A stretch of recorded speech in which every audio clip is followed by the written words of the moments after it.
శ్రీ రాహుల్ గాంధీ గారితో important issue మాట్లాడారు. అయ్యా, నువ్వు భారత్ జోడో యాత్రలో ఒక కొత్త ఆలోచన మీకు వచ్చింది. అది ఎన్నో రోజుల నుంచి బీసీలకు అన్యాయం జరుగుతుంది, నేను వస్తే కాస్ట్ వైజ్ సెన్సస్ చేస్తా, జితిన హిస్సేదారి యుక్తి భాగీదారి అన్న తర్వాత ఈ రాష్ట్రంలో ఇంప్లిమెంట్ జరిగింది.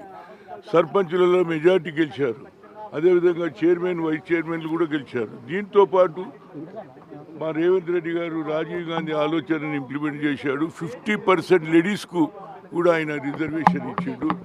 ఎట్టి పరిస్థితులలో రేపు జరగబోయే పార్లమెంట్ ఎన్నికల్లో ప్రైవేట్ బిల్లు పెట్టండి, దానివల్ల ఎవరు మద్దతు ఇస్తారో ఎవరు తెలిసిపోతుంది.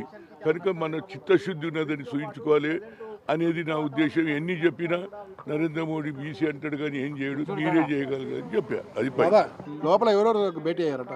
అందరు ఉన్నారు, మినిస్టర్లు ఉన్నారు, ఎమ్మెల్యేలు ఉన్నారు, అందరూ ఉన్నారు, అందరు విన్నారు. ఫస్ట్ నేనే మాట్లాడిన.